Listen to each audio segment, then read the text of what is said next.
Trading জিনিসটা মানে অলসতার সাথে নিয়ে না, বুঝছেন। অন্তত মনে করেন যখন মোটামুটি পারবেন, মোটামুটি ফ্রি টাইম গুলোতে চার্টে ঢুকবেন, চার্টে ঢুকে যেগুলো ব্যাক টেস্ট করার থাকে এগুলো টেস্ট করবেন।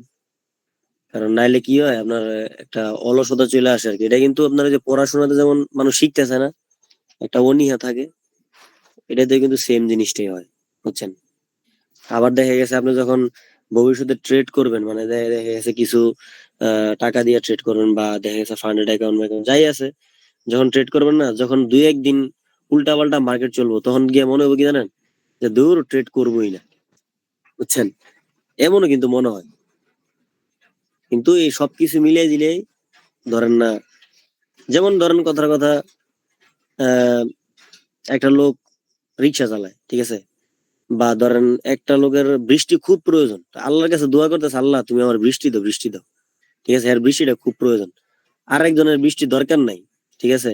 আজকে আমি জিনিসটা রিলেট করলাম যে ধরেন যার বৃষ্টি দরকার নাই সে বলতেছে কি, হাই রে এমন টাইমে বৃষ্টিটা কি লেগে হইলো। আরেকজন দরকার, সে বলতেছে কি, আরে আমার তো বৃষ্টিটা খুব দরকার ছিল, যাক আলহামদুলিল্লাহ বৃষ্টিটা পাইলাম। তাহলে দেখেন, কারোর জন্য ভালো, কারোর জন্য খারাপ, ঠিক আছে। তো এই ট্রেডিং মার্কেটেও সেম জিনিসটাই হয়।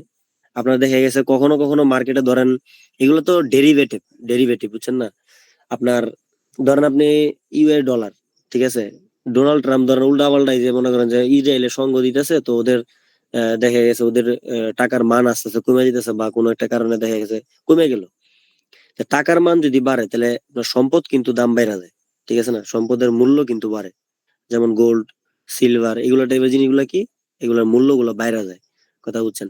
তো তখন কি অনেক সময় কি হয়, আপনার এই মার্কেটের যেই এই টেকনিক্যাল অ্যানালাইসিস গুলো আছে না, এগুলো অনেক সময় মানে কাজ করতে চায় না, বুঝছেন। মানে কাজ করলেও দেখা গেছে কি, আপনার বড় টাইম ফ্রেম গুলো হিসাবে ঠিক আছে, কিন্তু ছোট টাইম ফ্রেম হিসাবে উল্টাপাল্টা চলতেছে। তো অনেকে ম্যানিপুলেটের শিকার হয়ে যায়। তো দেখা গেছে মনে করে কি, দূর ট্রেডিং জিনিসটা আসলে আমি ট্রেড নেই আপে, ট্রেড যায় ডাউনে। তো এরকম অনেকে মনে করে আর কি, বুঝছেন। কিন্তু আসলে বিষয়টা এমন না। ট্রেডিং জিনিসটা হচ্ছে, ধরেন আমরা যেমন ধরেন দোকানদারের সাথে একটা লেনদেন করি, ঠিক আছে না, তো আমরা টাকার বিনিময়ে কিছু পণ্য পাই, আর ওনাদের পণ্যের বিনিময়ে আমরা কি দেই, টাকা দেই, ঠিক আছে না। যার যেটা চাহিদা, ঠিক আছে না, একজন ডিমান্ড ক্রিয়েট করব, একজন সাপ্লাই ক্রিয়েট করবো, এইভাবেই কিন্তু একটা ট্রেড সম্পন্ন হয়, ঠিক আছে। একজন ডিমান্ড জিনিসটা কি, ডিমান্ড জিনিসটা হচ্ছে ধরেন চাহিদা। ধরেন আপনার কোনো কিছু লাগবে, আপনি কোনো একটা লোকেরা বললেন যে ভাই আমার এটা লাগবে, আমার দেন। তো যে ওই পণ্যটা বানাইছে, তো সে কি করবো, জিনিসটা সাপ্লাই দিব, ঠিক আছে না। এইভাবে কিন্তু আপনার একটা ট্রেড সম্পন্ন হয়, বা ট্রেডিংটা মূলত এরকম ভাবে হয়, ঠিক আছে। লেনদেন জিনিসটাতে এখানে লেনদেন থাকে, ঠিক আছে। বাইনারি ট্রেডিং যেরকম, মার্কেট উপরে গেল, যদি মার্কেট উপরেই যায়, তাহলে মনে করেন যে টাকা লাগাইছেন ওই টাকা ডাবল, আর না গেলে গেল। অনেকে হয়তো বাইনারি সম্পর্কে জানেন। তো ওগুলা কিন্তু ট্রেডিং না, কথা বুঝছেন। তো এখন সব বিষয় মিলে হচ্ছে, ট্রেডিং করলে মানে ট্রেডিং এ অনীহা জিনিসটা আসা যাবে না, বুঝছেন। শিখতে হবে, প্রচুর শিখতে হবে, ঠিক আছে। শিখতে শিখতে শিখতে একটা সময় আপনি নিজেই বুঝবেন যে এখন আমার কি করা উচিত, আমার কি এখন রিয়েল ক্যাপিটাল দিয়ে ট্রেড করা উচিত, না আমার আরো শিখা উচিত। এখানে দেখা গেছে কি, এটা বিশাল বড় মার্কেট, পুরো ওয়ার্ল্ড এটার উপরে ধরতে গেলে এক প্রকারের নির্ভরশীলের মতোই, ঠিক আছে। তো এখানে তো আমরা মনে করেন যে হালকা পাতলা শিখাই, মনে করেন যে 2-3 মাস শিখাই, যদি রিয়েল টাকা লাগানো শুরু করি, তাহলে তো মনে করেন হইলো না, বুঝছেন না, জিনিসটা এমন আর কি।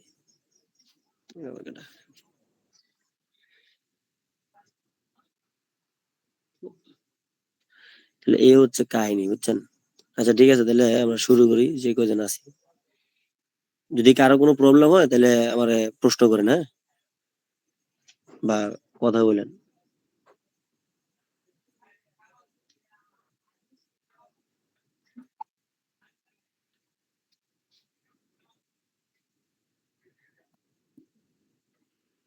আচ্ছা, এই ট্রেডিং এর চার্টের সাথে কি সবে পরিচিত? অনেকে পরিচিত না হয়তো। তো তো আগে আমি জিনিসটা হালকা পাতলা একটু ইন্ট্রোডাকশন দিই আবার নতুন করে, যে আসলে কোনটা কি বা কেমনে কি। আচ্ছা দেখেন, এটা একটা গোল্ড মার্কেট, ঠিক আছে। আচ্ছা, গোল্ড মার্কেট এটা ফরেক্স এর একটা অংশ, ঠিক আছে। এটা কমোডিটিস এতে পড়ে। তো দেখা গেছে জিনিসটা আপনার এই যে এখানে লেখা আছে দেখেন, গোল্ড স্পট, ঠিক আছে, গোল্ড স্পট। আর এই পাশে কি লেখা আছে, ইউএস ডলার। তাহলে ইউএস ডলার মানে কি, আমেরিকান ডলার, ঠিক আছে না? তো এইখানে ফরেক্স ট্রেডিংটা হচ্ছে আপনার ডেরিভেটিভ মার্কেট। ইউএস ডলারটাও কিন্তু একটা সম্পদ। ইউএস ডলার কিন্তু আমরা কি বাংলাদেশি টাকা দিয়ে কিনতে পারি, ঠিক আছে না? তো ইউএস ডলারটা একটা সম্পদ, ইউএস ডলারটা একটা সম্পদ, আমার গোল্ডও একটা সম্পদ, ঠিক আছে। তো এই ইউএস ডলারের আলাদা একটা চার্ট আছে, ওইখানে ওর নিজস্ব মান আছে, ঠিক আছে, টাকার মান আছে। আর গোল্ডের কিন্তু নিজস্ব একটা মান আছে, ঠিক আছে। তো এই দুইটা মান মিলায়া ওরা একটা পেয়ার বানায়। এই পেয়ারটা বানানোর পরে এখানে ডেরিভেটিভ মার্কেট, এখানে আপনি কি গোল্ড কিনবেন নাকি ইউএস ডলার কিনবেন, এখানে কি গোল্ডটা কিনবেন নাকি ইউএস ডলার কিনবেন, ঠিক আছে। মূলত ফরেক্স ট্রেডিংটা এইভাবে আমরা করি। এটা এখানে নিচে লেখা আছে বাই অথবা সেল, ঠিক আছে। তো আমরা যদি বাই করি, বাই করলে আমার যে প্রথম যেই কারেন্সিটা দেওয়া আছে, এটা বলে হচ্ছে বেস কারেন্সি। এটা সামনের ক্লাসে থাকবো ইনশাল্লাহ, কিন্তু আপাতত হালকা পাতলা ধারণা দিতেছি, হ্যাঁ। তো এই যে আমার গোল্ড, এটা হচ্ছে বেস কারেন্সি, ঠিক আছে, মানে যেটা তুলনামূলকভাবে দামি। আপনার গোল্ডের দাম বেশি না ইউএস ডলারের দাম বেশি? অবশ্যই গোল্ডের দাম বেশি। কারণ $1 দাম এখন কত আছে, $1 দাম এখন আছে আপনার $3343, ঠিক আছে। আর $1 দাম কত, $1 দাম বাংলাদেশি টাকা ধরতে গেলে দেখা গেছে আপনার 124-25 টাকা হয়তো বা, ঠিক আছে না? তাহলে আমার গোল্ডটা বেশি মানে মূল্যবান, এই জন্য আমার গোল্ডটা আগে হবে। আর গোল্ড হবে আমার কি বেস কারেন্সি। আর ইউএস ডলারটা হবে কট কারেন্সি। তাহলে আমরা বুঝলাম যেটা সামনে থাকে এটা হচ্ছে বেস, যেটা পিছনে থাকে এটা হচ্ছে আমাদের কট, ঠিক আছে। আচ্ছা, এখন আমি যদি এই মানে গোল্ড ভার্সেস ইউএস ডলারে যদি আমি বাই করি, তখন আমার গোল্ড মানে বেস যেটা, এটা বাই করা হয়। তাহলে এটা যদি বাই করা হয়, ধরেন এটা আপনি বাই করলেন, তাহলে আপনার এটা কি করা হয়েছে, অটোমেটিক সেল করা হইলো না? এটা অটোমেটিক সেল করা হয়ে গেছে না? তো একটা যদি বাই করে একটা তো সেল হবে স্বাভাবিক। একটার মান যদি বাড়ে আর একটার মান কমবে, ঠিক আছে না? জিনিসটা কিন্তু এরকম। ধরেন আমি এখানে দুইটা লোক দাঁড় করাইলাম, ধরেন এটার নাম এ, এটার নাম বি। আমি আপনারা বললাম যে আপনি এখানে দাঁড়ায় আছেন, আমি আপনারা বললাম আপনি কার পক্ষ নিবেন, ঠিক আছে। তা আপনি এখানে দাঁড়ায় আছেন, দাঁড়ায় থাকার পরে আপনি বললেন যে আমি এর পক্ষ নিব। তাহলে এর পক্ষ যদি নেন, তাহলে ওর কিন্তু একজন সদস্য বাড়লো, আর ওর কিন্তু তুলনামূলক ভাবে কমে নাই, কিন্তু হিসাবে কিন্তু একজন কমে গেছে। কারণ ও বাড়ছে, আর ও বাড়লে কি ও কমলো, ঠিক আছে না? তো সেম জিনিসটাই এই ফরেক্স ট্রেডিং এর ক্ষেত্রে হয়, ঠিক আছে। এটা আপনার বেস কারেন্সি যদি আপনি বাই করেন, তাহলে কট কারেন্সি সেল করা হয়। আর কট কারেন্সি যদি সেল বাই করেন, তাহলে বেস কারেন্সি সেল করা হয়, ঠিক আছে।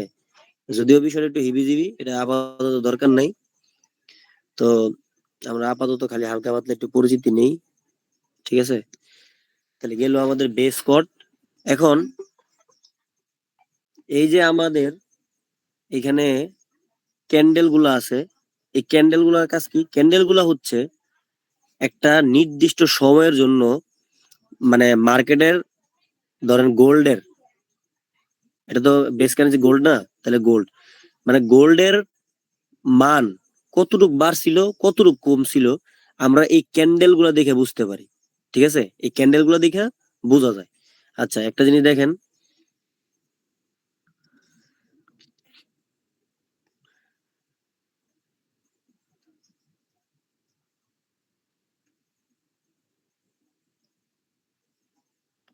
হুম, একটা জিনিস দেখেন, এখানে কিন্তু যে লেখা আছে যে এটার রানিং প্রাইসটা কত, ঠিক আছে না? এটা রানিং প্রাইস হচ্ছে কত, $3346। আচ্ছা, $3346 যদি হয়, তাহলে আপনার এখানে মার্কেটটা একটা সময় এখান পর্যন্ত নাম ছিল, তাহলে এটা কত, ধরেন 3332। তার মানে কত ডলার, এখানে প্রায় $8 আর $6, $14 মতো প্রাইসটা আপ হয়েছে, ঠিক আছে না? $14 প্রাইস বাড়ছে কিসের? গোল্ড মার্কেটে, ঠিক আছে না? তাহলে এটা হচ্ছে আমাদের কি বেস কারেন্সির প্রাইস আপ ডাউনের শিট, যেখানে আমরা একটা নির্দিষ্ট সময়ের ডাটা পাই। ধরেন এটা হইতে পারে 5 মিনিট, যেমন এই যেখানে লেখা আছে দেখেন, এই যে 5M। 5M মানে কি 5 মিনিট, ঠিক আছে? এটা আপনি 10 মিনিট করতে পারবেন, 15 মিনিট করতে পারবেন, 1 মিনিট করতে পারবেন, তারপরে 1 সেকেন্ডও করতে পারবেন, আমরা যা ইচ্ছা 1 বছর করতে পারবেন। আবার একটা রেঞ্জ থাকে, ডাটা রেঞ্জ, ওই রেঞ্জ অনুযায়ী করতে পারবেন। তো আপনি যেভাবে ইচ্ছা ওইভাবে করতে পারবেন। তো 5 মিনিট জিনিসটা কি? 5 মিনিট হচ্ছে ধরেন একটা ক্যান্ডেল, ধরেন কথার কথা শুরু হইলো সকাল 10টায়, তাহলে এই ক্যান্ডেলটা যখন প্রাইস কমলো বাড়লো, কমলো বাড়লো, মানুষ বাইং করলো সেলিং করলো, মানুষের চাহিদার উপর নির্ভর করে প্রাইসটা বাড়লো কমলো বাড়লো কমলো, এমন করতে করতে ঠিক 5 মিনিট যখন শেষ হবে তখন কি একটা ক্যান্ডেল তখন এইভাবে ক্লোজ দিয়ে দেয়, মানে একটা জায়গায় ওপেন হয় আর একটা জায়গায় ক্লোজ হয়, ঠিক আছে? তো এটা হচ্ছে ক্যান্ডেলের মানে টাইম ফ্রেমের কাজ, বা এই ক্যান্ডেল গুলা এইভাবে তৈরি হয়, ঠিক আছে? আচ্ছা, তাহলে এখন বিষয়টা হচ্ছে এটা বুঝলেন, মোটামুটি মার্কেটের বেস কোডটা হালকা পাতলা বললাম, এটা হয়তো আইডিয়াতে একটু ঢুকছে, সমস্যা নেই, এটা আলাদা ক্লাসই থাকবো পরে, ঠিক আছে? এগুলা ট্রেড ম্যানেজমেন্ট সিস্টেম আমাদের ক্লাস থাকবো, বা এগুলা বাকি যে ক্লাসগুলো করবো এগুলা অটোমেটিক ঢুকতে ঢুকতে এমনিতেই এগুলা আইসা করবো, সমস্যা নেই। তো যাই হোক, এখন তাহলে মূলত মার্কেটে আপনার অনেক ধরনের এই যে আমাদের ডাটা রিড করার যে ক্যান্ডেল গুলা, এটা যেমন আপনার শুরু হয় শেষ হয়, তো এইভাবে অন্যান্য আরো বহুত ধরনের মার্কেটের চার্ট আছে, যেমন এই যে, ঠিক আছে? আর অনেক ধরনের চার্ট আছে, এগুলা এক একটা এক এক রকম ভাবে শো করে। তো এক একটার এক এক ধরনের মানে ব্যবহার পদ্ধতি, ঠিক আছে? এক একজন এক এক ভাবে ব্যবহার করে। তো আমরা যেহেতু ট্রেডিং এর নতুন, এখন ট্রেডিংটা মূলত আমরা কিভাবে শিখতে পারি এটা আমরা একটু দেখি, হ্যাঁ? আচ্ছা, জিনিসটা হচ্ছে ট্রেডিং জিনিসটা তো বুঝছেন, ট্রেডিং জিনিসটা নিয়ে তো কারো কোনো ঝামেলা নেই না। ট্রেডিং জিনিসটা হচ্ছে ধরেন ধরেন আপনি, আচ্ছা আরেকটা বিষয়, এই যে আমরা ফরেক্স ট্রেডিং এ যে ট্রেড গুলো করি না, এটা আপনার স্পট না। স্পট মানে কি? স্পট মানে হচ্ছে ধরেন যেটা এক্সিস্ট করে, যেটা ধরা ছোঁয়া যায়, আর দেখা গেছে আপনি সরাসরি জিনিসটা কিনতেছেন, আপনার নামে থাকতেছে, এমন কোনো সম্পদ যদি আপনি কিনেন বা বিক্রি করেন, সেটা হচ্ছে আমাদের স্পট, ঠিক আছে? ওটা স্পট বলে। যেমন US ডলার, তারপরে আমেরিকান ডলার বা স্বর্ণ, এগুলো যদি আপনি সরাসরি বাস্তবে যদি কিনেন, জিনিসটা আপনি কেনার পরে চাইলে আপনি ওটা বিক্রি না করে আপনি ঘরে রেখে দিতে পারবেন বা যা ইচ্ছা করতে পারবেন, যেটা আপনি মানে মালিকানা এক কথায় আপনি, ঠিক আছে? তো ওইটার বলে হচ্ছে স্পট ট্রেডিং, ঠিক আছে? আর এই যে আমরা যে ফরেক্সটা করি, ফরেক্সটা হচ্ছে স্পটেরই একটা অংশ, কিন্তু এইখানে আমরা ডলার কিনি না, ডলারের লট কিনি। লট মানে কি একটা কন্ট্রাক্ট কিনি, বুঝছেন? কন্ট্রাক্ট কিনি, এখানে আমরা কন্ট্রাক্ট কিনি। কন্ট্রাক্টটা কিরকম? ধরেন XAU আর USD, ধরেন XAU আর হচ্ছে USD। XAU এটা হচ্ছে আপনার ওই যে গোল্ডের, যে মানুষের যেমন হোমোসেপিয়েন্স টেপিয়েন্স কি কি থাকে না, তো ট্রেডিং এর ভাষাতে ওরা কি জানি একটা নাম, গোল্ডের একটা নাম আর কি, ওরা এইভাবে ব্যবহার করছে, ঠিক আছে? মিলাই দিলে ও USD সাথে একটা পেয়ার বানাইছে। আচ্ছা যাই হোক, তো ধরেন কথার কথা এখানে মানুষ এই যে অকশনে মাল কিনে না, অকশন, আরে অকশন বানান তো ভুলে গেলাম। অকশনে যেমন মাল কিনে না, ধরো যে লট বলে না যে লটের মাল, তো দেখা গেছে যে অনেকে একসাথে বলে, হুম হুম, একসাথে অনেকগুলা কিনে আর কি, হ্যাঁ লট হ্যাঁ হ্যাঁ কইরা। হ্যাঁ, একটাতে যখন অনেকগুলা কিনে না, তো ওই জিনিসটা আর কি অকশনের মতো। তো আবার দেখা গেছে অকশনে কিন্তু আপনার বিডিং আস্কিং হয়, ঠিক আছে না? বিডিং আস্কিং হয় কিন্তু, এই বিডিং আস্কিং কিন্তু এটার সাথে কিন্তু আপনার সম্পর্ক আছে, হ্যাঁ? এগুলো সামনে থাকবে ইনশাল্লাহ, সমস্যা নেই। তো দেখা গেছে এখানে আমরা কি করি, একটা কন্ট্রাক্ট কিনি। তো এই কন্ট্রাক্টরে আমরা ফরেক্স এর ভাষায় বলে হচ্ছে লট সাইজ, লট সাইজ, লট সাইজ, ঠিক আছে? তাহলে আমরা ফরেক্স মার্কেটে কি কিনি? কন্ট্রাক্ট কিনি। আর এই কন্ট্রাক্ট গুলা কিসে কিসে মানে কি আকারে হয়, লট সাইজ আকারে হয়। লট সাইজ গুলো আপনার 0.01 দিয়ে শুরু হয়, 0.01 দিয়ে শুরু হয়, আর সর্বোচ্চ হচ্ছে ডাইরেক্ট 1। ঠিক আছে, এবার আপনি দেখা গেছে যদি এর বাইরে নেন, তখন আপনি এটা 2 বানাই দিতে পারবেন, 3 বানাই দিতে পারবেন। 4, 5, 6, 7, 8, 9, 10। আমরা তো মানে ছোটখাটো ট্রেডার, আমাদের তো অত ক্যাপিটাল নাই। ঠিক আছে না, মার্কেটে যে আমরা ইনভেস্ট করবো আমাদের তো আহামরি অত টাকা নাই। আমরা ওই দেখা গেছে কি 0.0 বা আপনার ধরেন কথা কথা এই দুটো সংখ্যার ভিতরে আমরা সীমাবদ্ধ আর কি। কিন্তু যাদের অনেক টাকা আছে ওরা আপনার দেখা গেছে কি ওরা ডাইরেক্ট আপনার 1,000 লটও বাই করে, 10,000 লটও বাই করে। বুঝতে পারছেন, মানে ওদের তো টাকা অনেক, বুঝছেন না। আমরা মার্কেটে ধরেন লস করলে কি একসাথে সর্বোচ্চ 500 থেকে $1,000 লস করতে পারবো, বা সর্বোচ্চ 5,000 $10,000 লস করতে পারবো। এর বাইরে লস করা সম্ভব আমাদের দ্বারা? জীবনে পারবো না না। ওরা পারে। ওরা আপনার মিলিয়ন মিলিয়ন ডলার মার্কেটে ইনভেস্ট করে, মিলিয়ন মিলিয়ন ডলার আবার মার্কেট থেকে বেরও করে। আবার ওদের এমনও সময় ওরা বিলিয়ন ডলারও প্রফিট করে। বুঝতে পারছেন, তো ওদের সাবজেক্টটা আলাদা আর কি। তো আমরা দেখা গেছে যেহেতু আমরা ছোটখাটো ট্রেডার, তাহলে আমাদের সর্বোচ্চ সর্বোচ্চ 0.01 থেকে শুরু করে সর্বোচ্চ 1 পর্যন্ত, এটা আমাদের লট সাইজ। ঠিক আছে, আচ্ছা তাহলে আমরা ফরেক্স মার্কেটে কি করি, এই যে কন্ট্রাক্ট আকারে আমরা মূলত লট সাইজ আকারে আমরা ডলারের বা গোল্ডের বা সিলভারের, তারপরে আপনার দেখা গেছে যদি আপনার এই ইউএস অয়েল, তারপরে ক্রুড অয়েল, এই টাইপের আর অনেকগুলো আছে।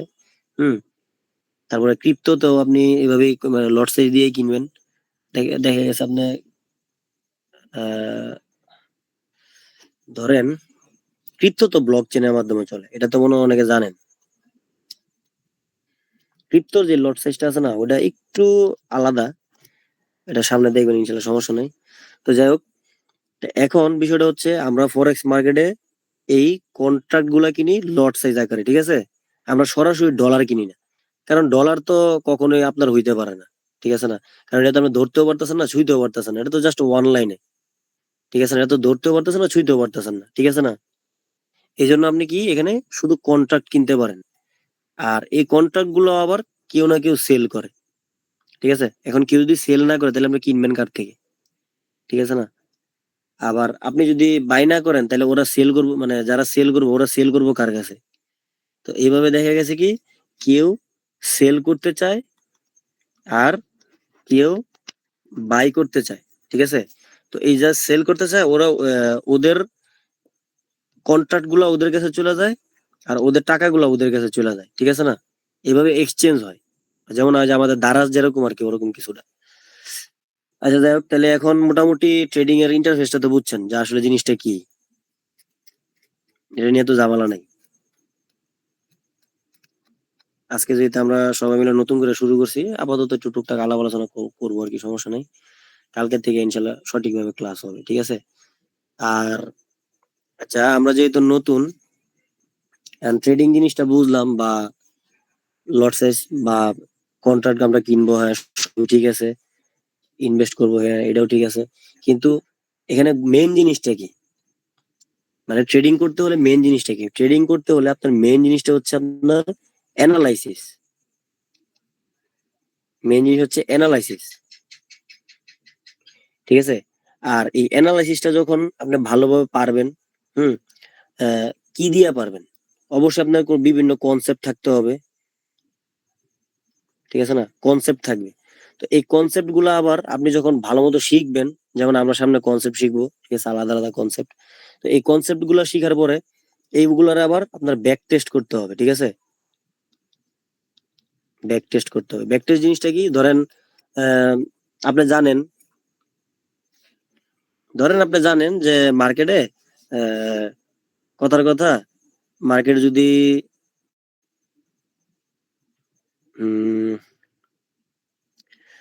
ধরেন মার্কেটটা এখান থেকে উপরের দিকে গেছে, যাওয়ার পরে যদি এরকম ছোট হয়ে যায়, তখন চান্সেস থাকে এখান থেকে প্রাইসটা আবার এখানে আসবে। ধরেন আপনি জানেন জিনিসটা, একটা কনসেপ্টের মাধ্যমে আপনি জানেন এখন মার্কেটে এই সেম জিনিসটাই হইতেছে।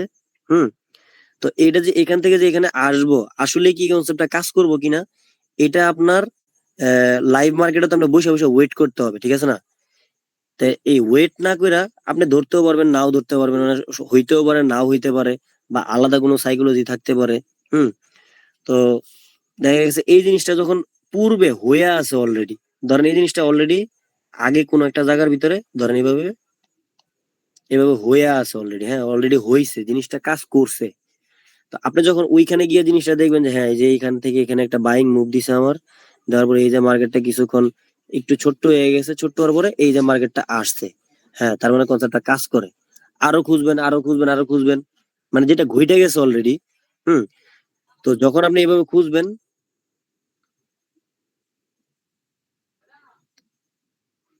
তো যখন আপনি এই জানা জিনিসটা আপনি বারবার খুঁজবেন, বারবার খুঁজবেন, ওইটারে বলে হচ্ছে ব্যাক টেস্ট। ঠিক আছে, ওটারে বলে ব্যাক টেস্ট। আচ্ছা, ট্রেডিং এ ব্যাক টেস্টটা সব থেকে জরুরি, সব থেকে। আপনি কোনো কনসেপ্ট জানেন আর না জানেন, কিন্তু আপনি মার্কেটে যদি সময় দেন, ব্যাক টেস্ট করেন বসে বসে যে কোন জায়গায় কি হয়েছে না হয়েছে, এগুলো আপনি খাতায় নোট করেন, তখন গিয়ে কি হয়, আপনার একটা অটোমেটিক একটা নলেজ বেড়ে যায়। ঠিক আছে, আপনার সাবকনসিয়াস মাইন্ডের ভিতরে এই জিনিসগুলো মানে ঢুইকা যায়। তখন আপনার ব্রেনই আপনার মনে করেন দেখা যাচ্ছে লাইভ মার্কেটে নিয়ে একটা এক্সপিরিয়েন্স দিয়ে দেয় যে হ্যাঁ তুমি এখন এটা করো, এটা করো, এটা করো। ঠিক আছে না? কারণ আর আমরা তো কি অভ্যাসের দাস, আমরা যেটা করি আমাদের কি ধারা কিন্তু অটোমেটিক ওইটাই হয়। ঠিক আছে না?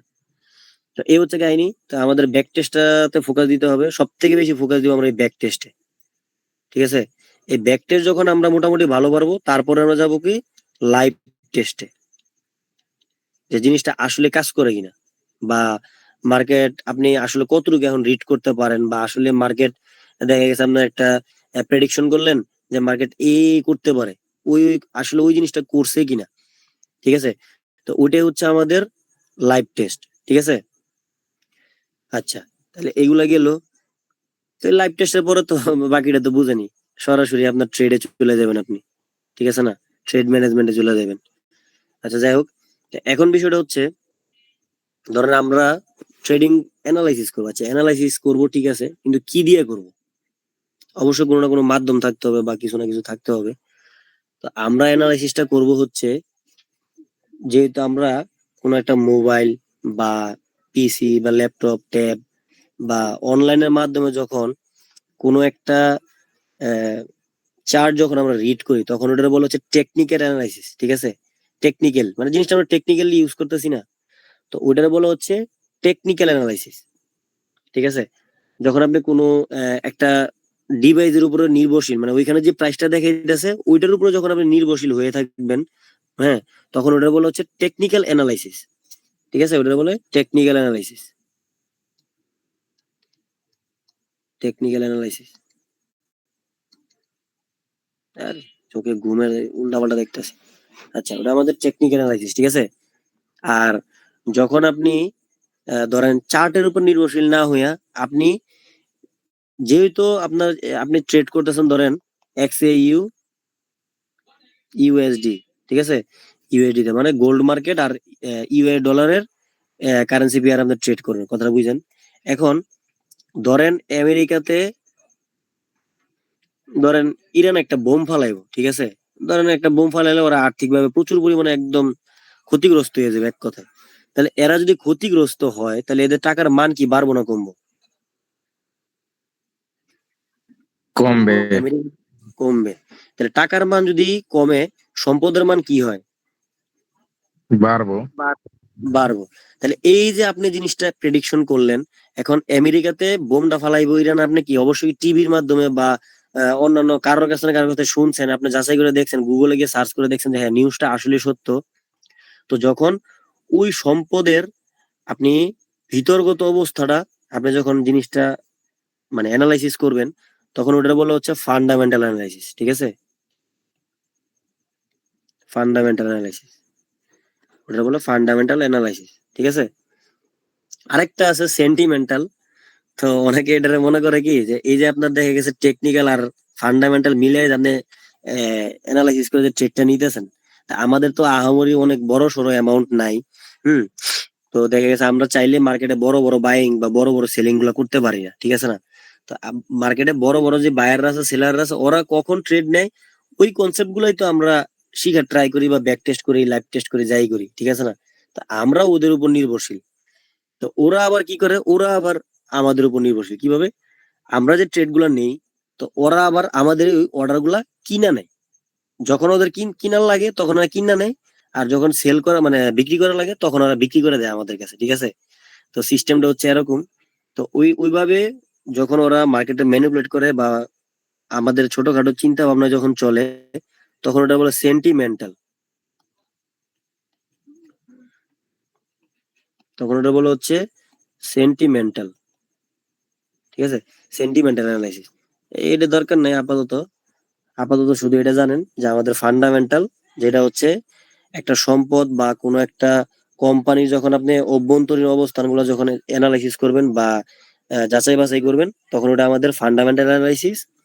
আর যখন আপনি চার্টের ভিতরে শুধুমাত্র চার্টের উপর নির্ভরশীল হয়ে যখন আপনি কোনো একটা অ্যানালাইসিস করবেন বা কোনো একটা যাচাই বাছাই করবেন যে হ্যাঁ প্রাইসটা কি হইতে পারে, সামনে কি হইতে পারে, বাড়তে পারে না কমতে পারে, তো তখন ওটা আমরা কি বলবো, টেকনিক্যাল অ্যানালাইসিস, ঠিক আছে?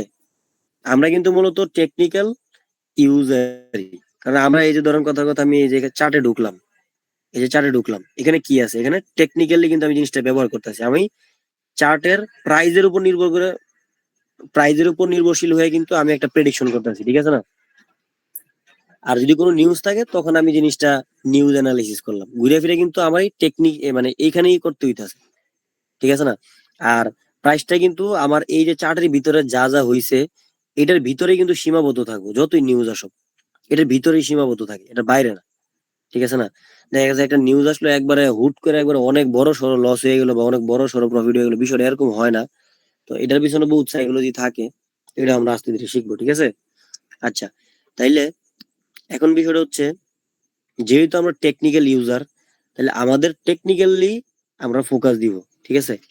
আর টেকনিক্যাল অ্যানালাইসিসে ধরেন কি থাকে, টেকনিক্যাল অ্যানালাইসিস থাকে সর্বপ্রথম হচ্ছে আপনার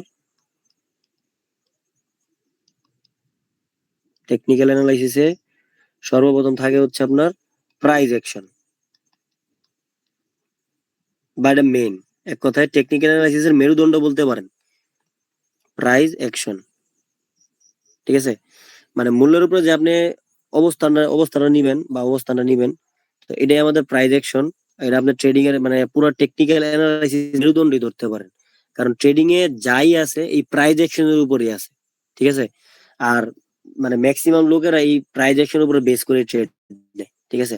পাশাপাশি অন্যান্য ইয়া অ্যাড করে, কিন্তু ঘুরে ফিরে এই প্রাইস অ্যাকশনই করে, ঠিক আছে? আর প্রাইস অ্যাকশনের পরে ধরেন আলাদা কিছু কনসেপ্ট আছে, যেমন smart money concept, MMC concept, আরো অনেকে অনেক ধরনের কনসেপ্ট বানাইছে। চাইলে আপনি নিজেও একটা সময় বানাইতে পারবেন, যখন মার্কেটে আপনি দেখবেন যে মার্কেটে এইভাবে এইভাবে কাজ করে, এইভাবে এইভাবে কাজ করে, তো এটা আগে কেউ বলে নাই, তো এটা যেহেতু আপনি বের করছেন তাহলে ওটা আপনার কনসেপ্ট। আর যেহেতু আপনি ওটা নিয়ে দীর্ঘ একটা সময় ব্যাক টেস্ট করবেন, লাইভ টেস্ট করবেন, ভালো একটা প্রফিট করবেন বা লস করবেন, যাই করবেন, এটার অ্যাকুরেসিটা যখন ভালো থাকবে তখন আপনি আপনি ওটা তৈরি করছেন, জিনিসটা এরকম আর কি। তো মার্কেট তো ধরনের কথা কথা হয়তো আপে বা ডাউনে অথবা ডান দিকে বাম দিকে চলে, ডান দিকে চলে আর কি। তো মার্কেট কিন্তু সাদা সিধা ওর মতো চলতেই থাকে, ঠিক আছে না? তা আপনি যদি বাই করেন, মার্কেট যদি দেখা গেছে প্রাইসটা বাড়ে তাইলে আপনার প্রফিট হইলো, যদি উল্টা দিকে যায় লস হইলো, যদি কোনো দিকে না যায় কিছুই না, ঠিক আছে? কিন্তু আমরা এটা কি করব, আমরা এখানে এমন ভাবে জিনিসগুলো শিখবো যাতে করে আমরা মার্কেট সলভ করতে পারি, ঠিক আছে? ধরেন মার্কেট এইভাবে গেছে, আপনি এখান থেকে একটা ট্রেড নিছেন এতটুক আপের জন্য, মার্কেট গেল না, না গিয়া নিচে পড়ে গেল। এখন আপনি কেন নিচে পড়লো এটা আপনি খুঁজবেন, অবশ্যই আপনি পাবেন, কারণ ট্রেডিং জিনিসটা বা আপনার প্রাইস অ্যাকশন বলেন বা টেকনিক্যাল অ্যানালাইসিস বলেন বলেন এটা হচ্ছে পূর্বে যেটা ঘটছে, এটা মনে রাখবেন, পূর্বে যেটা ঘটছে আর বর্তমানে যেটা ঘটতেছে, হুম, এই দুইটা মিলে আপনার ভবিষ্যৎ বের হয়, বুঝতে পারছেন? এই দুইটা মিলে আমাদের ভবিষ্যৎটা বের হয়। তাহলে আমার পূর্বে যেটা হয়ে গেছে এটা আমার দরকার না? অবশ্যই দরকার। আর বর্তমানে যেটা হইতাছে এটাও কিন্তু আমার দরকার। আপনার পূর্বে কি হয়ে গেছে ওইটা আর বর্তমানে কি হইতাছে এই দুটো যখন আমি মার্চ করব তখন কিন্তু অটোমেটিক কিন্তু আমার ভবিষ্যতে একটা ডিরেকশন সেট হয়ে যায়, মার্কেট কি আপে যাবো না ডাউনে যাবো, ঠিক আছে না? তাহলে আমার কি করতে হবে?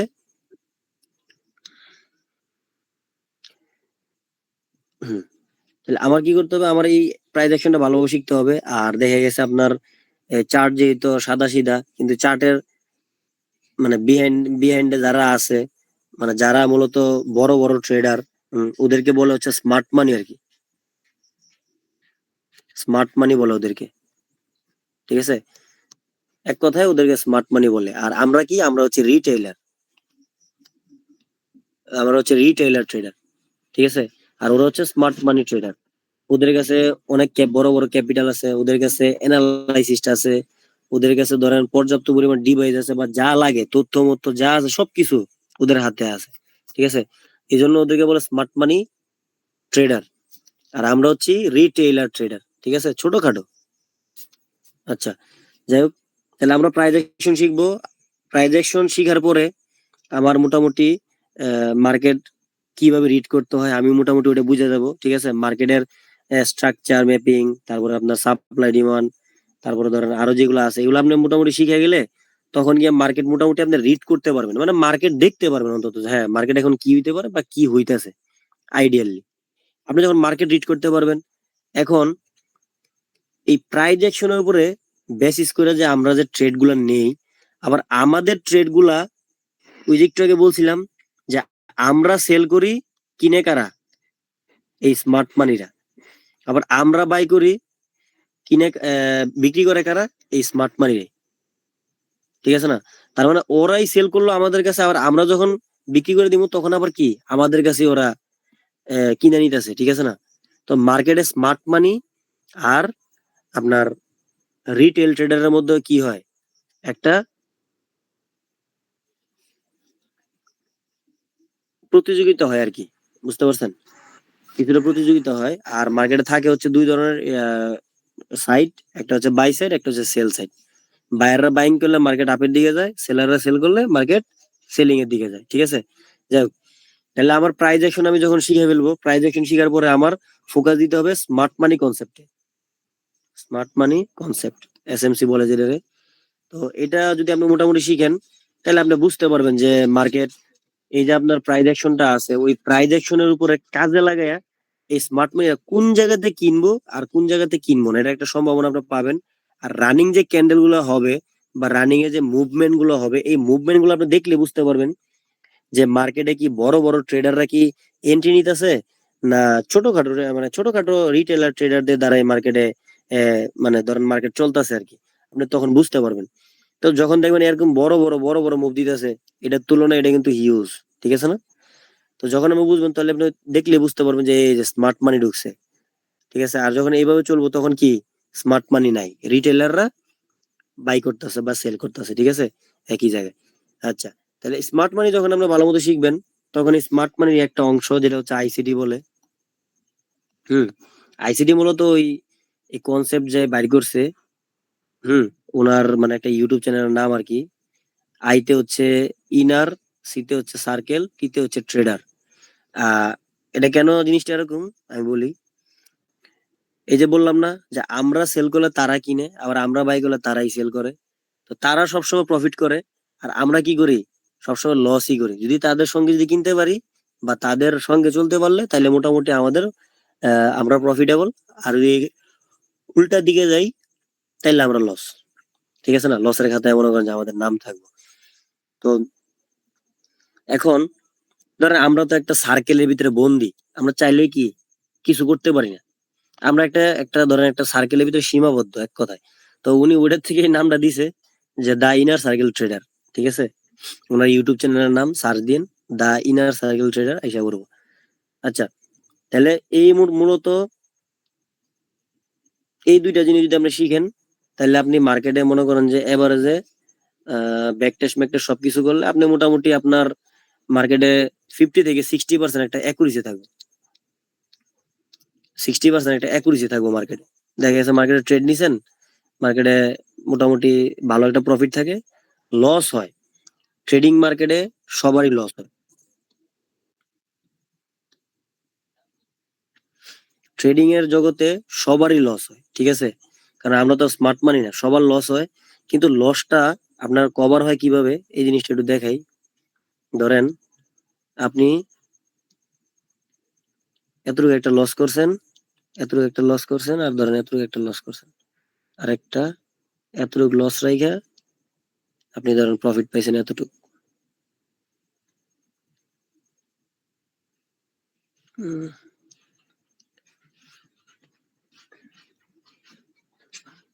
আচ্ছা, ধরেন কথার কথা এখানে আপনি $10 100 টাকা লস করছেন, এখানে 100 টাকা লস করছেন, এখানেও 100 টাকা লস করছেন, ঠিক আছে?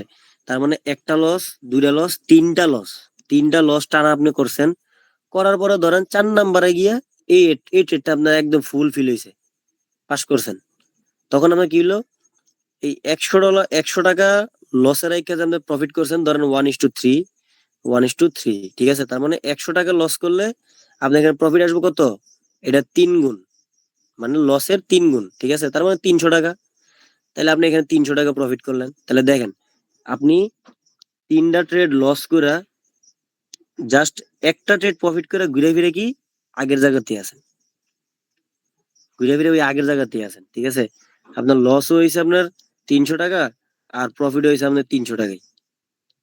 খালি মাঝখানে এই যে একটু ফি আছে, ওই ফিটা একটু খালি আপনার লস যাবে, এই আর কিছুই না। বুঝতে পারছেন? তো এইভাবে মূলত মানে মার্কেটের ট্রেডার পুষায় নেয়। বুঝতে পারছেন? সবাই লস করে, একদম 95% বা এরও বেশি মানুষ এভারেজে লস করে। বুঝতে পারছেন? কিন্তু এই লসটারে কিন্তু আপনার কি করতে হবে, ম্যানেজমেন্ট করা শিখতে হবে, ঠিক আছে? আর ম্যানেজমেন্ট করতে হলে অবশ্যই আপনার আগে ট্রেডিং শিখতে হবে, ঠিক আছে না? তো যাই হোক, এখন মূলত আমরা প্রাইজ অ্যাকশন, তো প্রাইজ অ্যাকশনে কি কি আছে এই জিনিসটা আমরা একটু দেখি। হ্যাঁ,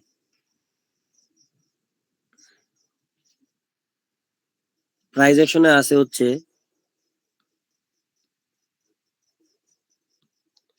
ধরেন প্রাইজ অ্যাকশন,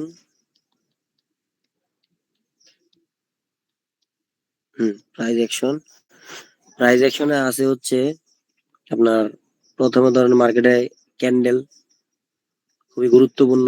যেহেতু মার্কেটে ডাটা রিড করার জন্য অনেক পদ্ধতি আছে, কিন্তু আমরা মূলত ইউজ করব ক্যান্ডেলটাই, ঠিক আছে? ক্যান্ডেলটার মেইন ফোকাস থাকবো আর কি। আর বাকি যেগুলো আছে ওটা আমাদের নির্দিষ্ট সময়ে নির্দিষ্ট কাজের জন্য নির্দিষ্ট ভাবে ব্যবহার করব, ঠিক আছে? তো আমাদের প্রথম হচ্ছে ক্যান্ডেল, তারপরে আছে হচ্ছে আপনার চার্ট। চার্ট কি, ওই যে চার্টটার ভিতরে ক্যান্ডেল গুলো উপস্থিত থাকে ওইটাই আমাদের চার্ট, ঠিক আছে? আচ্ছা, চার্ট। তারপরে ধরেন এই মার্কেটে আছে বায়ার আর সেলার। তো মার্কেটে নির্দিষ্ট জায়গা থেকে বায়াররা বাইং করে আর সেলাররা সেল করে। তো যখন একই জায়গা থেকে মার্কেটে বায়াররা বাইং করতে ইচ্ছুক হয়, সেলাররা সেল করতে ইচ্ছুক হয়, তখন ওই জায়গাগুলোরে আমরা বলি হচ্ছে ট্রেডিং এর ভাষায় সাপোর্ট এন্ড রেজিস্ট্যান্স। আমরা ওটা বলি সাপোর্ট এন্ড রেজিস্ট্যান্স, ঠিক আছে? মানে প্রাইসটা সাপোর্ট করা আর প্রাইসটা বাধা দেওয়া, ঠিক আছে? আমরা শিখবো সাপোর্ট রেজিস্ট্যান্স। তারপরে গিয়ে আমরা সাপোর্ট রেজিস্ট্যান্স যখন শিখবো, তখন এই যে মার্কেটে ধরেন সাপোর্ট রেজিস্ট্যান্সটা যে হবে, কিসের মাধ্যমে হবে? অবশ্যই বাইং আর সেলিং এর মাধ্যমে। তো বাইং এর যে মোমেন্টাম গুলো থাকে, সেলিং এর যে মোমেন্টাম গুলো থাকে, এইটারে বলে হচ্ছে সাপ্লাই ডিমান্ড। Supply demand. আচ্ছা, লেখাটা ইবিজিবি করে দিতেছি একবার। সাপ্লাই ডিমান্ড, ঠিক আছে? এটা বলে হচ্ছে সাপ্লাই ডিমান্ড। বুঝতে পারছি? আর এই যে আপনার ক্যান্ডেল গুলো কই হয়, চার্টের ভিতরে হয়। তারপরে আপনার এই ক্যান্ডেলের নির্দিষ্ট জায়গা থেকে বায়ার সেলার বাইং করলে সাপোর্ট রেজিস্ট্যান্স হয়, সাপ্লাই ডিমান্ড হয়, এই সব মিলাইয়া পুরো একটা স্ট্রাকচার যখন হয় তখন এটা বলে মার্কেট স্ট্রাকচার। তখন এই পুরোটার বলে মার্কেট স্ট্রাকচার। এই পুরোটার মিলাই বলে হচ্ছে মার্কেট স্ট্রাকচার, ঠিক আছে? তাহলে আমরা প্রথমে কি পেলাম? প্রথম হচ্ছে ক্যান্ডেল, তারপর হচ্ছে চার্ট। হুম। তাহলে আমরা শিখার ক্ষেত্রে প্রথম ক্যান্ডেল সাইকোলজি গুলো শিখবো, ক্যান্ডেল সাইকোলজি। তারপর আপনার কিছু ক্যান্ডেলিস্টিক প্যাটার্ন আছে, ঠিক আছে? ক্যান্ডেলিস্টিক প্যাটার্ন, প্যাটার্ন ডিজাইন আর কি এক কথায়। তো যেই প্যাটার্ন গুলো হলে দেখা গেছে মার্কেটে আপনি মোটামুটি একটা সম্ভাবনা পাবেন যে হ্যাঁ মার্কেট আপনার কনফার্মেশন দিব যে হ্যাঁ মার্কেট এখন যাইতে পারে বা এখন যাবে না। তো যখন এইভাবে ক্যান্ডেল দিয়ে যখন আপনি কোনো কনফার্মেশন নিবেন তখন এটা বলা হচ্ছে ক্যান্ডেলস্টিক প্যাটার্ন, ঠিক আছে? আর এই ক্যান্ডেলস্টিক প্যাটার্নটা তো ক্যান্ডেল দিয়ে, শুধুমাত্র ক্যান্ডেল দিয়ে হবে। আর যখন আপনি চার্ট, পুরো চার্টটারই আপনি একটা মানে দেখা গেছে একটা কনফার্মেশন হিসেবে ব্যবহার করবেন, তখন ওটা বলা হচ্ছে চার্ট প্যাটার্ন। চার্ট প্যাটার্ন, ঠিক আছে? আর চার্টের আলাদা কিছু সাইকোলজি আছে, চার্টের আলাদা কিছু সাইকোলজি আছে, বা চার্টটা কিভাবে রিড করবেন বা চার্টটা জিনিসটা কি। তো এটার জন্য আমরা কি চার্ট সাইকোলজিটা দেখবো, আর হচ্ছে চার্ট প্যাটার্ন গুলো দেখবো, ঠিক আছে? আর সাপোর্ট রেজিস্ট্যান্সটাও আপনার দেখা গেছে কি আপনার মেজর হয় মাইনর হয়। এই সাপোর্ট রেজিস্ট্যান্সের ভিতরে অনেক কিছু আছে, ঠিক আছে? ডায়াগোনাল হয়, আপনার ট্রেন্ডি সাপোর্ট হয়, ট্রেন্ডি রেজিস্ট্যান্স হয়, তারপরে আপনার ব্লক সাপোর্ট হয়, block resistance, area support, area resistance, অনেক কিছু হয়। হুম। আর সাপ্লাই ডিমান্ডটা আবার দেখা গেছে কি আপনার এটা তো বাইং আর সেলিং নিয়ে হয়। তো এটা অনেক সময় আপনার মেজর হয়, মানে অনেক বড় করে হয়। যেমন ধরেন এত বড় একটা বাইং হইলো, হুম, বাইং হওয়ার পরে এখানে ধরেন ছোট্ট করে সেলিং, আবার বাইং, আবার ধরেন সেলিং, আবার ধরেন সেলিং, এভাবে ধরেন কথা কথা এখানে দেওয়ার পরে এই ভিতরে ধরেন আরেকটা স্ট্রাকচার বানাইলে, হুম, তখন ওটা বলে হচ্ছে মাইনর, মানে ভিতরের, তখন ওটা বলে মাইনর। আর যখন এই বড় করে যখন বিশাল আকার আকৃতি নিয়ে যখন হয় তখন ওটা বলে মেজর, বুঝতে পারছেন? তা আমরা এই সাপ্লাই ডিমান্ড গুলো মেজর মাইনর আকারে দেখবো, মেজর আর হচ্ছে মাইনর, ঠিক আছে? সাপ্লাই ডিমান্ড মেজর মাইনর আকারে দেখবো। আচ্ছা, মার্কেট স্ট্রাকচারটাও সেম। এখানেও আপনার দেখা গেছে কি আপনার মার্কেটের ট্রেন্ড আছে দুইটা, একটা হচ্ছে up trend, down trend. Market তো আর সারাদিন একভাবে চলবো না, মার্কেট কখনো ভালো মতো করে আপে যাইবো, যাইতে থাকবো, কন্টিনিউ করব, হ্যাঁ, আবার দেখা গেছে কখনো রিভার্স করব। এইভাবে মার্কেট চলে। আর যখন মার্কেট শুধু আপের দিকে কন্টিনিউ করতে থাকে প্রাইসটা, তখন ওটার বলে হচ্ছে আপ ট্রেন্ড। হুম, জিনিসটা এরকম ভাবে আপের দিকে যেতে থাকবে। আর যখন মার্কেট নিচের দিকে ক্রমশ যেতে থাকবে তখন ওটার বলা হচ্ছে ডাউন ট্রেন্ড। ডাউন ট্রেন্ড কিরকম, প্রাইস এইভাবে এইভাবে আস্তে আস্তে নিচের দিকে নামে, ঠিক আছে? তো যখন প্রাইস এইভাবে টানা নিচের দিকে নামে তখন ওটা আমরা ডাউন ট্রেন্ড বলি। আর এই আপ ট্রেন্ড ডাউন ট্রেন্ডের মাঝামাঝি যেটা, মানে আপ ট্রেন্ডও না ডাউন ট্রেন্ডও না, ও কোনো ট্রেন্ডই না। তো এটা একটা হচ্ছে সাইডওয়েজ, মানে একই জায়গার ভিতরে যখন মার্কেটটা কনসলিডেশন করে তখন ওটা বলা হচ্ছে সাইড ওয়েজ, ঠিক আছে? এগুলো থাকবো, এগুলা যখন মানে একদম পুরো ওইটার ক্লাসই থাকবো আলাদা আলাদা ভাবে, তখন এটা সবকিছু ডিটেলস এর সাথে বলা হবে, কোনো সমস্যা নেই। এখন শুধু আমরা একটা আলাপ করলাম, ঠিক আছে? তাহলে আমার প্রাইজ অ্যাকশনে আমি কি কি পেলাম? ক্যান্ডেল পেলাম, চার্ট পাইলাম, সাপোর্ট রেজিস্ট্যান্স পাইলাম, সাপ্লাই ডিমান্ড পাইলাম, আর মার্কেট স্ট্রাকচার পাইলাম, ঠিক আছে? মার্কেটটা ম্যাপিং করে কিভাবে এটা পাইলাম। যখন এগুলো সবকিছু শেষ হবে তখন গিয়ে আমরা শিখবো স্মার্ট মানি, যে ওরা আসলে এই জিনিসটা কাজে লাগে কিভাবে টাকা বানায়। হুম। আর মার্কেট যেদিকে যাবো আমরা যদি ওদিকে যাই তাহলে না আমরা প্রফিটেবল, ঠিক আছে না? আর মার্কেট যাবো আপে, আমরা যদি সবাই যদি চিন্তা করি না ডাউনে যাবো, মার্কেট ডাউনে যাবো, সেল কর সেল কর, প্রাইস বাড়বো না, প্রাইস কমবো কমবো, সেল মেরে দিই, তখন কিন্তু আমরা বোকা, ঠিক আছে না? তো এই হচ্ছে আমাদের মূলত টেকনিক্যাল অ্যানালাইসিস এর যে প্রাইস অ্যাকশন, এই প্রাইস অ্যাকশনের শিখার একটা রোড ম্যাপ ধরতে পারেন ছোটখাটো, ঠিক আছে? এই জিনিসগুলো আমরা ক্লিয়ার করব। তাহলে আমরা কালকে ধরবো হচ্ছে ক্যান্ডেল, কালকে আমরা ক্যান্ডেল সাইকোলজি দেখবো আর ক্যান্ডেলস্টিক প্যাটার্ন দেখবো। আর আমি দেখি ইনশাল্লাহ কালকে থেকে এগুলো রেকর্ড করবো সবকিছু, ঠিক আছে? রেকর্ড করে আবার গ্রুপে দিয়ে দিব, সমস্যা নাই। এটা তো একটু দেখতে হবে, যেমন সাউন্ডের ব্যাপার আছে, সাউন্ড অনেক সময় আসে না, বাজে সাউন্ড আসে, অনেক ঝামেলা থাকে, ঠিক আছে? তাহলে মোটামুটি এই জিনিসগুলো বুঝছেন তো নাকি?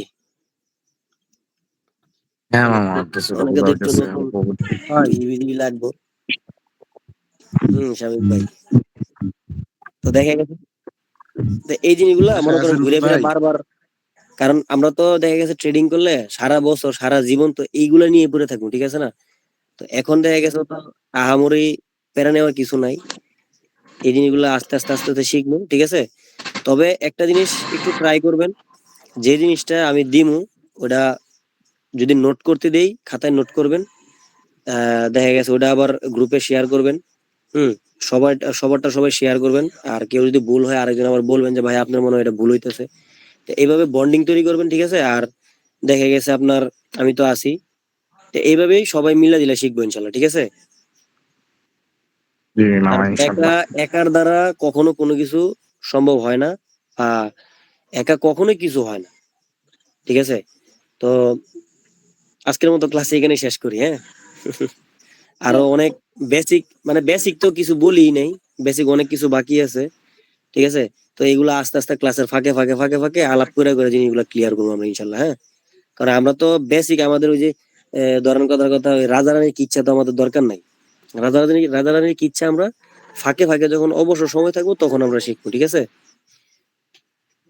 তাহলে আজকের মতো ভাই বিদায় নি, হ্যাঁ? আমি কালকে জিনিসটা ট্রায়াল দিবো যে আসলে কিভাবে ওই মানে টাউন টাউন সবকিছু অ্যাকুরেট ভাবে রেকর্ড করা যায়, কিভাবে দিয়ে পরে আমি করবো, হ্যাঁ? ঠিক আছে মামা। ভাই বিদায় নিবেন তাই বলে। তাহলে ঠিক আছে ভাই, ভাই আজকের বিদায় মতো দিতে এখানে বিদায়। বিদায় একটা কষ্ট করবেন ভাই, বুঝছেন? আমারে কষ্ট দিলাম।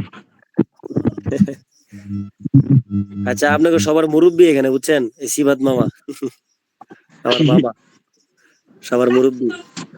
আচ্ছা যাই হোক, তাহলে আজকের মতো ভাই বিদায়, হ্যাঁ? ঠিক কালকে আছে থেকে মামা। সবাই একটু হাতের কাছে একটু খাতা কলম রাখেন। ঠিক আর আছে। আমি এই জিনিস একটু একটু সুন্দর মতো জিনিসটা লেখা আমি গ্রুপে দিয়ে দিতেছি, হ্যাঁ? একটু সুন্দর মতো লেখা আর কি। হ্যাঁ হ্যাঁ, ওই যে যেটা আমি বলতে চাইছিলাম মামা, আমি এটা বলতে চাইছিলাম যে এই জিনিসটা হ্যাঁ লিখে দিন ভালো ট্রানজাকশনটা করে। লিখে দিবেন আর কি। হ্যাঁ হ্যাঁ, এই জিনিসটা আমি সুন্দর মতো একবারে ভালো মতো জিনিসটা লিখে দিতেছি। জাস্ট মাঝে মধ্যে একটু দেখলেন আর কি, যে হ্যাঁ আমার ট্রেডিং এ কি কি শিখতে হবে বা আসলে কি কি আছে। তো যখন আপনি জিনিসটা শিখবেন তখন আসলে কি, আপনি যখন একটা জিনিস প্রথমবার দেখবেন তখন কিন্তু একটা আগ্রহ জাগবো যে জিনিসটা আসলে কেমন। তো যখন আপনি বারবার এটা নিয়ে যখন চিন্তা ভাবনা করবেন না, তখনই কিন্তু আপনি এটা প্রেমে পড়ে যাবেন, ঠিক আছে না? তখন গিয়ে মন চাইবো না হ্যাঁ এটা নিয়ে কিছু করি, এটার সাথে লেগে থাকি। বুঝতে পারছেন? তো আচ্ছা ঠিক আছে, তাহলে আজকের মতো ক্লাস বিদায় নিবে, হ্যাঁ? ঠিক আছে মামা। কালকে থেকে ইনশাল্লাহ ক্যান্ডেলিস্টিক সাইকোলজি আমরা ধীরে সুস্থে শিখবো, তাড়াহুড়া ফাড়াফাড়ি দরকার নাই, ঠিক আছে? আমাদের দরকার কমিউনিটি, কমিউনিটি ওয়াইজ আমরা চলবো, ঠিক আছে। ঠিক আছে? আর কালকে ঠিক থেকে আছে। সবাই কথা মতো বললেন, ভাই আর কোনো ঝামেলা টামেলা থাকলে কথা বলেন, হ্যাঁ? আচ্ছা ঠিক আছে ভাই, সালাম আলাইকুম। ঠিক আছে মামা, আসসালামু আলাইকুম।